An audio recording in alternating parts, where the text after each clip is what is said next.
Alors, Luc, je te laisse tout de suite passer à la présentation. Bonjour tout le monde. Après-midi, on brise la glace. Je commence. J'espère que vous avez bien mangé.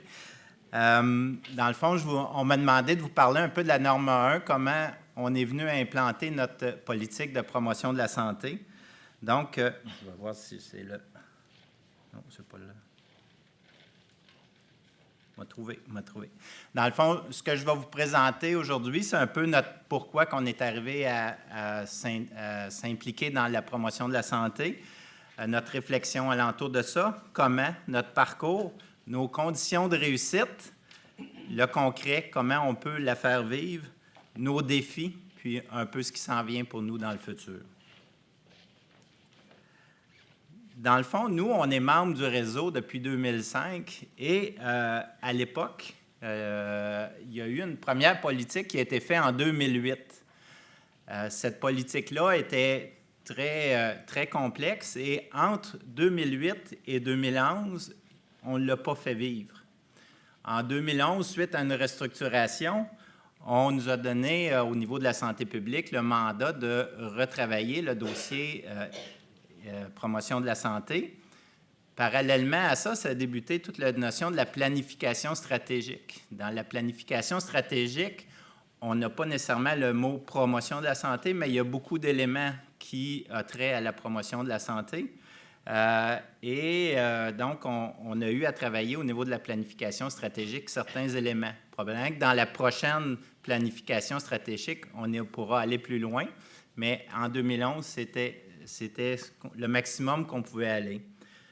Ensuite de ça, en 2012, on a commencé, on a été à une rencontre par rapport à employeurs de choix, où ceux qui étaient là, on nous présentait 3 Plaintree, entreprises en santé, réseau québécois qui s'appelait à l'époque HPS.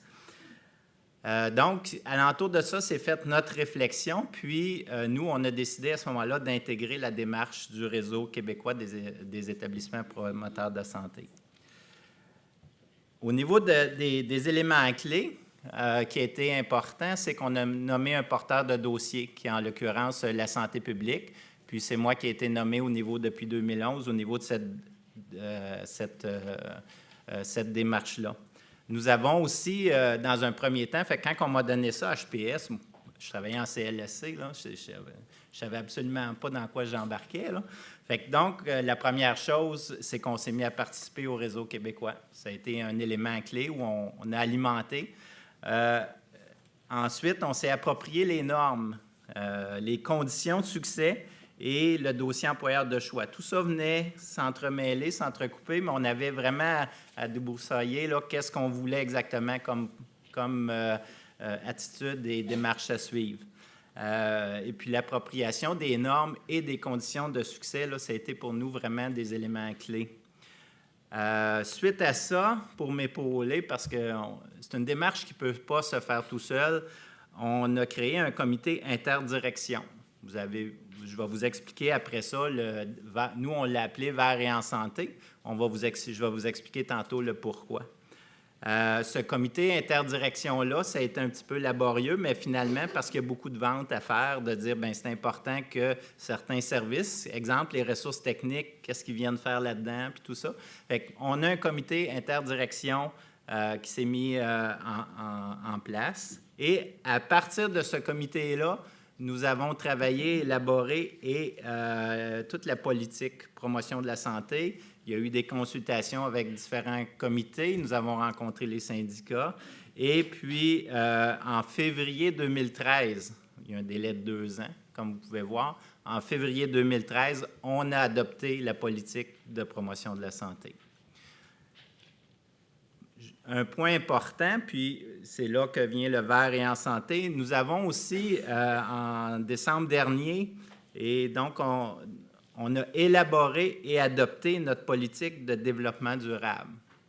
Ces 2 politiques-là sont nos politiques phares de toute notre démarche Vers et en santé.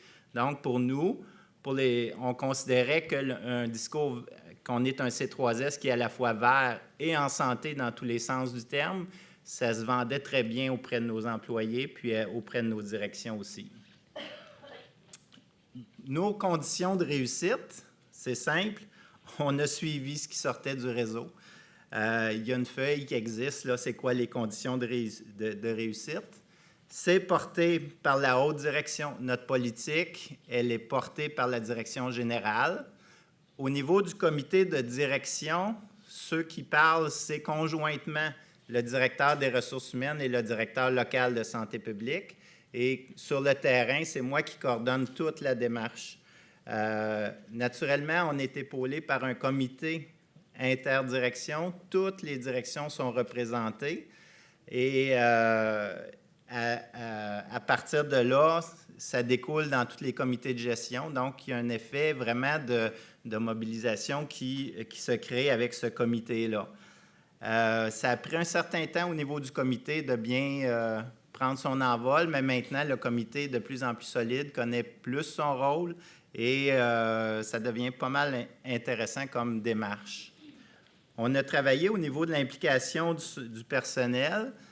En fait, on l'a travaillé par certaines présentations, par les communications et un peu plus tard, après que la politique a été adoptée, on a aussi procédé à un sondage au niveau des employés que je vais vous parler un petit peu plus tard. Donc, on travaille vraiment ça par une stratégie globale intégrée qui, je pense, donne une bonne efficacité à la promotion de la santé. Conditions de réussite, naturellement, on a normé une coordination, puis le comité Vert et en santé, je peux dire qu'il porte un leadership là, dans cette démarche-là. L'autre chose, on a pris le temps. Ça nous a pris 2 ans pour arriver à l'adoption de la politique. On prend le temps de bien faire les choses, de bien se positionner. Puis, si ça en prend une autre année de plus, on prendra une autre année de plus. On ne se fixe pas d'échéanciers là, trop serrés. On en a, mais on ne se donne pas des attentes trop élevées. On a décidé de faire le choix d'une seule démarche. Donc, nous, c'est celle du réseau. On n'a pas été dans d'autres démarches parce qu'on avait... 2 minutes? Ça va arriver, ça va arriver. Parce qu'on considérait que, justement, on n'a pas, nous, de ressources supplémentaires qui est ajoutées à la démarche. On a décidé de faire une démarche, mais de bien la faire. Et puis, pour nous, ça donne des bons résultats. Nos actions concrètes, sondage auprès du personnel. Dans le fond, le sondage avait 2 objectifs. La connaissance de la politique promotion de la santé. On a 50% des répondants qui ont dit qu'ils connaissaient la politique de promotion de la santé. On était surpris du résultat. Et l'autre partie, c'était sur la partie verte et la partie en santé. C'est qu'est-ce que les employés voulaient avoir comme action au niveau du C3S. À partir de là, on a créé 2 sous-comités. Un comité vert qui est en train d'élaborer son plan d'action présentement et un comité en santé qui doit travailler aux santé et bien-être. En fait, c'est les normes 2, 3 et une partie de 4 qui vont avoir à travailler. On axe beaucoup au niveau de la communication. On a fait des présentations, on a des infos rapides. Nous, on appelle le MAG C3S avec plein de nos actions concrètes. Il y en a un peu, j'en ai amené quelques exemplaires ici, ceux qui en veulent à la fin. On a fait une action intéressante, recensement et promotion des activités, des actions des employés. C'est intéressant parce qu'on s'est rendu compte qu'il y a plein d'actions en promotion de la santé qui sont faites par les employés pour les employés. Et nous, on a décidé de les soutenir. Fait qu'on a mis une procédure en place. On a un formulaire. Et quand les employés font exemple, ils veulent partir un cours de Zumba dans le CLSC, bien, nous, éventuellement, il va y avoir une feuille de promotion avec le logo Vert et en santé dessus. Et ça rime avec la communauté sur un projet Quartier 21. Vous pourrez me poser des questions tantôt là-dessus. Je vous le dirai parce que là, il faut que je conclue. Des défis. Avoir une stabilité des membres au niveau du comité, ça a été le principal défi. Il y a beaucoup de changements. Éviter le dédoublement avec les programmes et actions. trouver du budget, nous, on a 0 budget, fait qu'il faut vraiment le travailler à bout de bras. Mobiliser le personnel dans le contexte, c'est pas facile. Maintenir et augmenter la communication, on ne communique jamais assez. Et puis la suite, finalisation et réalisation du plan d'action, puis réalisation de l'auto-évaluation. Merci. Merci.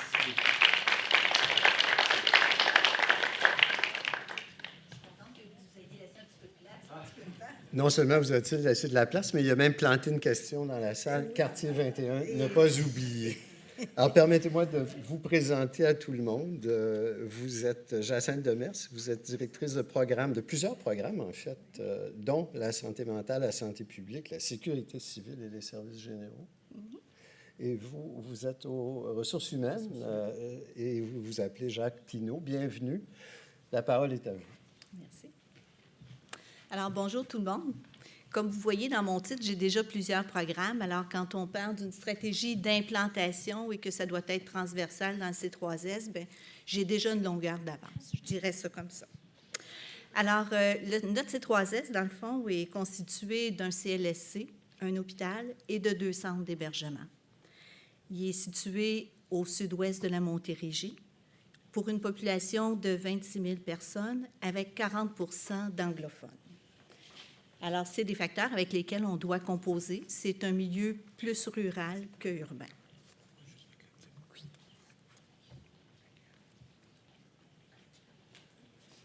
C'est bon? Alors, je gagne des minutes, j'imagine, pendant l'accès. Alors, certaines étapes nous ont amenés, dans le fond, à développer la politique et à nous amener à adhérer au concept C3S promoteur de santé. Donc, un petit regard en arrière pour mieux aller en avant. Alors, vous le savez, le concept C3S, pas C3S, mais HPS, existait en Europe depuis plusieurs années et existe toujours. En 2006, il y a eu un projet de recherche par le GRI de l'Université de Montréal et, dans le fond, qui voulait... On était suite à la loi 25, suite à la création des C3S, et qui se voulait pour valider si ce modèle-là, HPS, était exportable au milieu québécois. Alors, il y a 3 C3S en Montérégie qui ont adhéré à ce projet-là, le C3S Pierre de Sorel, Haute-Yamaska et le Haut-Saint-Laurent. Donc, c'est sûr qu'il y a des présentations, il y a une sensibilisation qui avait été faite au niveau du conseil d'administration, et on avait un DG qui était très enchanté par cette démarche-là et qui était partie prenante.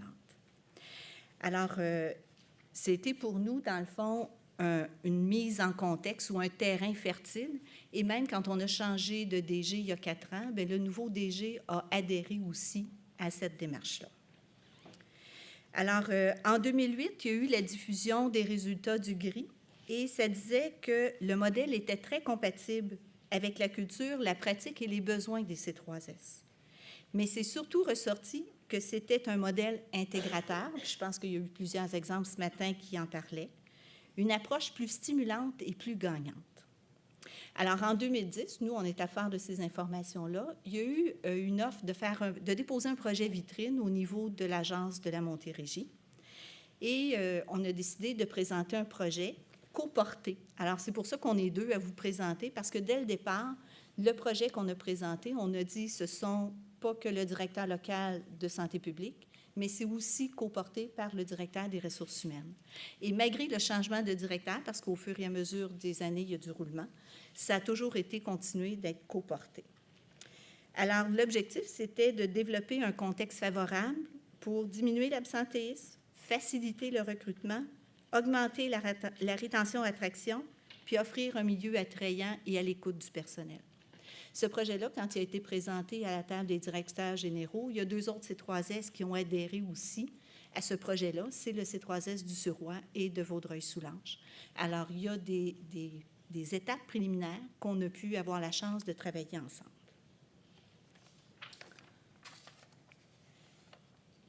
Alors, l'élaboration de la politique. On arrive au cœur. Alors, l'élaboration de la politique, c'était notre première étape. On se disait, comment on va faire ça, promouvoir la santé, élaborer une politique. Donc, dans notre C3S, La politique, elle visait, on l'a fait avec un comité de travail, bien sûr, mais elle visait les usagers, leurs familles, le personnel, la communauté. Elle favorise l'amélioration de la santé en permettant une meilleure vision organisationnelle. Parce qu'en s'assoyant en partenariat avec un comité, ça nous a permis de partager cette vision-là. Une compréhension commune des principes, puis une intégration aussi de ces principes-là. Une appropriation du concept et une diffusion auprès des équipes à chacun des niveaux de la composition des comités. C'est un travail d'équipe interdisciplinaire, intersectoriel. Alors, la composition du comité de pilotage, on était les 2 directeurs coporteurs, 2 gestionnaires, 2 membres du CA, parce qu'on a attaché les membres du CA là-dedans, et il y avait 4 employés. Alors, l'allocation des ressources, vous comprenez qu'il n'y avait pas de nouvel argent, mais en comité de direction, il y a quand même eu une volonté de libérer des ressources à même les équipes qui étaient là. Alors, la promotion du concept, on a été chanceux, notre DG fait une tournée à tous les printemps et c'est elle qui nous a ouvert la porte, dans le fond, dans sa tournée générale. Elle parlait de ces 3S promoteurs de santé et elle invitait les gens à participer.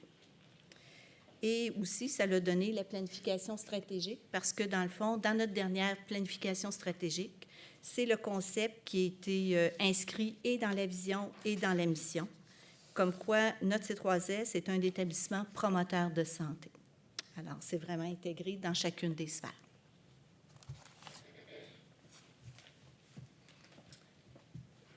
Bonjour. Une fois qu'on avait une politique, notre intérêt, c'était d'essayer de la faire vivre dans l'organisation. Donc, on avait un comité de pilotage qu'on a parlé tout à l'heure. Donc, on a eu des échanges pour regarder comment on allait. Est-ce qu'on allait partir avec une politique? On sait qu'une politique, c'est toujours lourd à vendre au sein de l'organisation. Donc, ce qu'on a décidé de faire, c'est d'aller bifurquer un petit peu vers la norme 4 pour intégrer la politique à l'intérieur de l'organisation.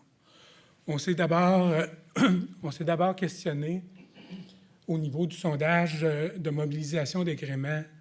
Donc, on avait déjà des outils. On a dit on va regarder à l'intérieur des résultats du sondage, qu'est-ce qu'on peut faire avec ça. Et l'élément qui ressortait le plus faible, c'était la communication. Pas la communication du haut vers le bas, mais du bas vers le haut. Donc, dans notre démarche, on a décidé d'élaborer un questionnaire, puis on a dit on va aller écouter nos employés.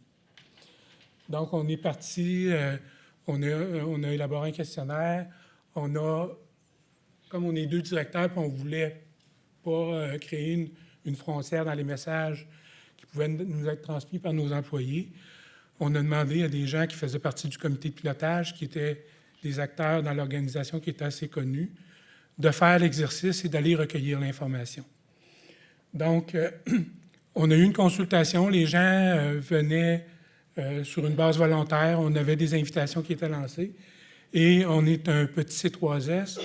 On a 15 % de nos employés qui ont participé à cette étape-là.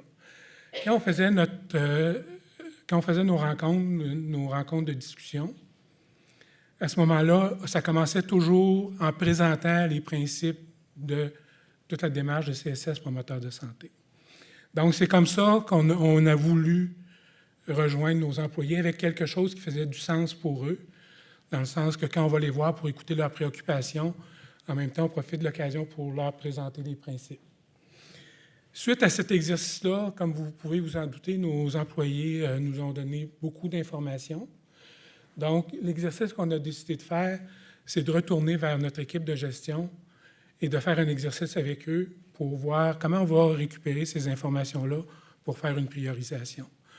Donc, dans le cadre d'un lac à l'épaule où l'ensemble de l'équipe de gestion était présente, on avait acheminé préalablement à chacun des gestionnaires une correspondance qui leur indiquait qu'on leur demandait, en fait, de faire une réflexion individuelle. Et lors de notre lac à l'épaule, on a partagé ensemble et on a priorisé un certain nombre d'actions qu'on souhaiterait éventuellement mettre en place. Donc, toujours lors de cette rencontre-là, on a repris toute la notion de CSS promoteur de santé pour nos gestionnaires, pour s'assurer qu'ils s'approprient cet aspect-là. Et tout ça a amené par le comité de pilotage à l'élaboration d'un plan d'action qu'on a présenté par la suite, qu'on a ramené au comité de direction. C'est sûr que quand on est 2 directeurs sur une équipe de 6, on a beaucoup d'influence. Donc, c'est sûr que quand on revient au comité de direction avec ça, c'est beaucoup plus facile de passer ce genre de dossier-là. Par la suite, on ne voulait pas rester à l'étape d'avoir créé des attentes et on est retourné vers nos employés et on a procédé à la formation de 4 comités de travail qui actuellement sont en action et on s'est donné 2 ans pour travailler les priorités qu'on avait identifiées au niveau des exercices précédents. Actuellement, c'est là où on en est rendu. Nos conditions de succès dans cette démarche-là, on en a parlé ce matin, puis on va en parler probablement tout l'après-midi. C'est sûr que c'est incontournable. Si en haut de la pyramide, on n'y croit pas, bien, ça va être difficile d'aller défendre ça plus bas. Donc, on a une adhésion importante, un engagement tant du CA que de la direction générale. C'est un projet qui est porté par 2 directions, donc, et ça assure aussi en même temps une certaine pérennité. S'il y en a un des 2 qui ne peut pas être présent pour un certain temps ou qui quitte, mais il y a quelqu'un d'autre qui peut assurer la continuité à l'intérieur de la démarche. On s'est inspiré aussi d'un principe qui est important dans toute cette démarche-là, c'est-à-dire une démarche qui est participative, où on voulait que nos employés ne soient pas juste des acteurs passifs, mais qui participent à une démarche. Et on essaie toujours de créer de la cohérence avec ce qui existe déjà, dont, entre autres, Agrément Canada. Tantôt, j'ai parlé qu'on était parti des résultats d'agrément pour faire une première analyse, mais ce qu'on s'est donné, dans le fond, notre plan d'action devient notre plan de mobilisation au niveau de nos ressources humaines. Et à chaque visite d'agrément, le sondage va devenir un peu notre point de comparaison. Est-ce qu'on améliore, dans le fond, la mobilisation de nos employés, qui est l'objectif qu'on poursuit. Le fait qu'on ait partagé aussi avec 2 autres C3S et le fait qu'on soit en réseau, à mon avis, c'est des éléments qui sont importants, considérant qu'on a partagé, puis dans le fond, c'est stimulant de part et d'autre, et on peut se partager nos expériences. En conclusion, on a marqué nos perspectives d'avenir, mais on aurait pu marquer que c'est nos souhaits. Dans le fond, de pouvoir dédier des ressources humaines, financières et autres à ce type de projet, parce qu'on le sait, quand on arrive à déléguer des gens, à identifier des gens, c'est plus facile. De renforcer les liens avec la démarche d'agrément, puis on entendait qu'il y a des démarches en cours, fait qu'on est très heureux de ça. Intégrer le concept aux actions et activités courantes dans chacun des secteurs d'activité. Faire émerger les autres axes au sein de l'organisation, parce qu'on sait qu'il y a d'autres volets dans ces 3S promoteurs de santé, et travailler en collaboration avec le réseau montérégien. Et on sait qu'au réseau montérégien, il y a déjà une volonté que d'autres volets, d'autres axes soient travaillés par 2 ou 3 C3S. Alors, c'est ce qu'on avait à vous apporter cet après-midi. Merci de votre attention.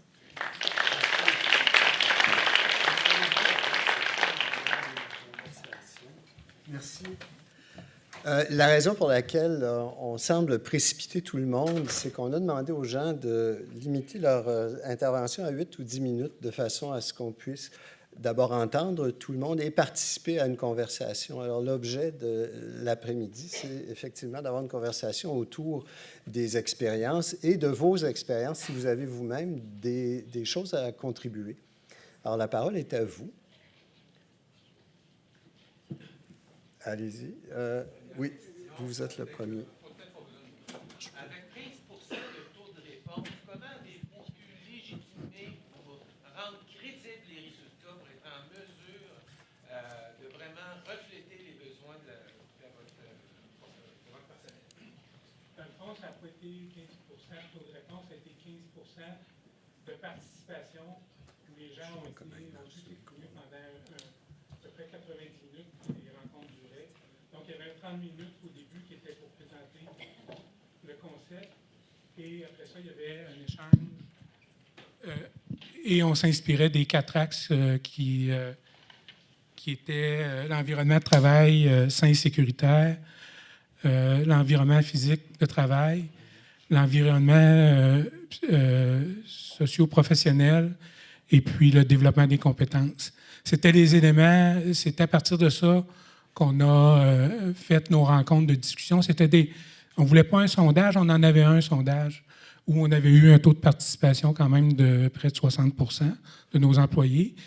Ce qu'on voulait, c'est rendre ça concret et d'aller sur le terrain écouter ce que nos gens avaient à dire, parce que c'est ça qui nous donnait comme message aussi dans les résultats du sondage d'agrément. Martin? Bien, brièvement, c'est que le C3S est propriétaire d'un terrain où présentement c'est juste du gazon. Et avec la communauté, donc l'arrondissement, les organismes communautaires, on va faire de l'agriculture urbaine dans lequel on va faire des jardins pour bac pour nos résidents de CH. Pour nos employés, il va avoir aussi accès au jardin. On pense même à faire un jardin de fines herbes pour nos cuisines. Donc, c'est un peu le projet qu'on a. On aime les jardins. Oui. Oui, bonjour. Ma question s'adresse au C3S au Saint-Laurent. J'aimerais savoir les actions concrètes qui ont été mises en place là, suite à votre démarche. Vous avez parlé de la politique, mais qu'est-ce qui a émergé de tout ça finalement? Dans le fond, où on en est actuellement, c'est qu'on a une trentaine d'employés actuellement qui composent nos 4 comités de travail sur chacun des axes qu'on a. Donc, actuellement, notre plan d'action, on a des livrables qui doivent être livrés au niveau du comité de direction. OK, on descend, on se promène dans l'organisation là, au niveau différents niveaux pour s'assurer que tout le monde puisse intégrer en même temps ces concepts-là. Donc là, actuellement, on travaille. Moi et Jacinthe, on supervise chacun 2 comités de travail. Et les gens, à partir des objectifs qu'on s'est fixés, qui se sont dégagés de toute la démarche, on est en train de travailler actuellement. Donc, concrètement, exemple, il y a un volet qui est sorti, tout l'accueil des nouveaux employés. Donc, on est actuellement rendu à l'étape où on devrait sous peu produire quelque chose pour le comité de direction. Dans le fond, c'est ça, c'est que ça va être des actions concrètes, mais qui sont reliées et au sondage agrément 2011 qui avait eu lieu, et aussi à ce qui a été nommé au focus group. Parce que vous savez que les sondages agréments, c'est toujours, on crochette un peu, beaucoup passionnément à la folie, mais on n'a pas d'interaction directe avec les usagers ou avec le personnel. Donc là, ça nous permettait d'avoir des questions précises sur ce qu'ils voulaient améliorer. Et par les comités de travail, bien, on répond, puisque c'est de ces mêmes employés-là qui contribuent à ces comités de travail-là. J'ajouterais que, tantôt je parlais de 15 %, on parle d'à peu près 70 à 80 employés. L'équipe de gestionnaires, on parle d'une trentaine de personnes. On a des comités de travail. Donc, ce qu'on est en train, on sème un peu des graines un peu partout. On ne fait pas des fines herbes, mais on souhaite éventuellement récolter quelque chose dans le même sens.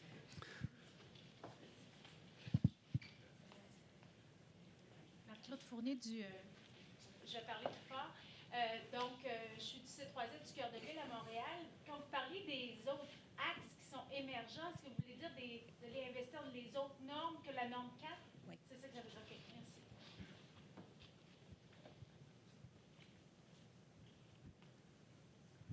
On va investir les autres normes, mais vous comprenez que celle qui nous touchait davantage, c'était la norme 4 au départ. Puis c'était une façon de toucher le personnel avec des actions concrètes sur des réalités qu'ils vivaient. Quand on dit le taux d'absentéisme, la rétention, le recrutement, c'était toutes des choses là, directes. Là. Il nous reste du temps pour 2 questions. Allez. Le travail avec l'équipe santé au travail, par exemple, dans une perspective de promotion-prévention, comment ça a fonctionné? Ça a bien été? C'est parce qu'on n'a pas d'équipe santé au travail chez nous. Mais on a un bureau de santé qui est fortement interpellé et où il y avait sur l'environnement sain et sécuritaire. Donc, la représentante faisait partie du comité. Mais il y a quand même des notions de santé et sécurité qui étaient nommées là, tout au long des sondages. Gilbert, chez nous, la représentante du comité de santé et sécurité, c'est la représentante des ressources humaines à notre comité Variance Santé. Donc, ça rime. Il n'y a pas de